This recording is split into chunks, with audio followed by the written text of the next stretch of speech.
So after spending half the week in pretty much holiday relative mode, and the first half of the week dealing with cable people who decided that in order to fix one wire, they had to cut up all the wires in your building. That actually happened, people.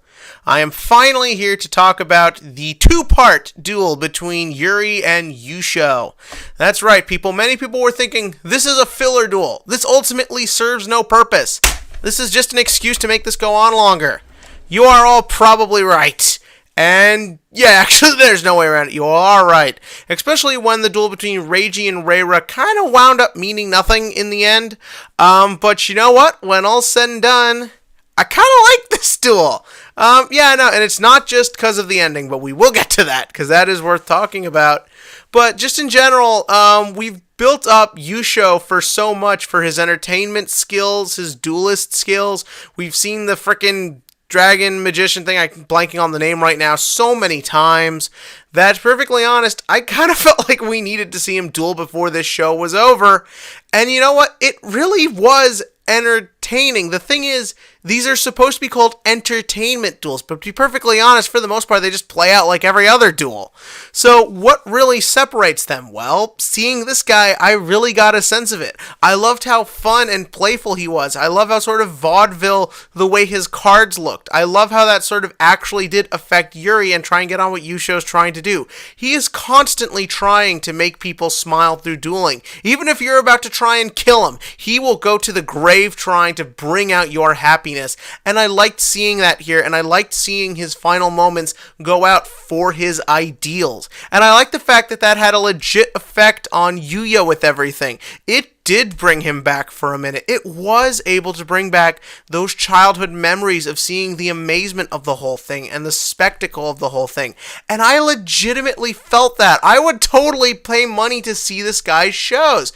But I like how the strategies also did fit. Being able to lock out an opponent's ace spell card. Look, in a format where Union Hanger basically means GG for a lot of duels, I love the idea of seeing a guy who knows how to function with that. I love the way he predicted the Super Poly. Again, it's kind of obvious and it's a little dragged out, but the way the actor's playing it and the way the scene is so set up, I really just found myself involved with the whole duel.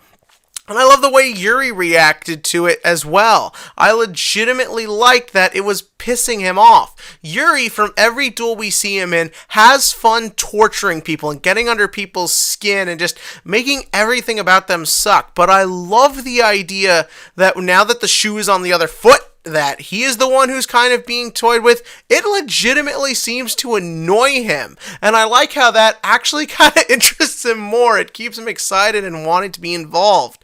It's a really entertaining duel, and you genuinely do get a sense of what kind of person this was.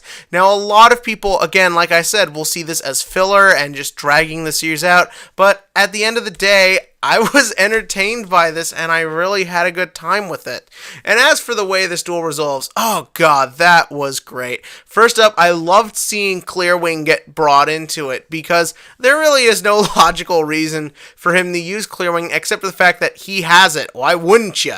Again, I like how it's also to sort of bring in the no hope for the man. Like, now I've got Yuri, Yugioh's ace card. That felt really good, and I like the fact that the strategy he used with it made sense and really relied on the card's effect. It wasn't just there to be there, which I really quite enjoyed. And I love how playful he got into it. Like, again, the whole, oh, Super Poly wasn't my ace card. Bullshit. The thing is that what I liked about that whole thing was that it's sort of playing into the more darker entertainment elements, or it's playing, again, back into Yuri, since that Yusho duels to entertain everyone, Yuri just duels to entertain himself. And I liked how he brought a lot of the reverse dialogue back into it. A lot of that is pretty standard, but I thought it all fit the scene very well. I liked the loop he used. I loved how terrifying it was. Like, again, it just tore apart everything Yusho was, between the dragon magician thing that had been built up all these episodes, to Yusho's ability to get out of every bad situation we had seen for the 2 episodes. There was no way around it. He just had to sit there and take it, and Yuya had to just stand there and watch his father get hurt and lose and just everything he stood for be torn down over the course of 10 seconds. On top of that, I like how summoning the two dragons is also sort of started to bring Zark back. It is better to have it that the logic of your universe plays a big role in it. I just like the idea that this is so far above anything anyone in this room can deal with that just all they can try and do is what they can, but it's so ultimately futile because A, we know where the story needs to go to the resolve, but we also know just sort of how powerless everyone is, and I like how that sense is always there throughout. And again, just how terrifying Yuri is in that final moment. Again, just torturing someone like that. It's very hard to watch. Like, it did sort of hurt because we just kind of got to like Yusho so well. We've never really had a father-son dynamic in this franchise, or at least one that was positive. And I really liked seeing it executed. Okay, you had Yuma with his father and Yusei with his father. Those were plot elements, but they never really went anywhere.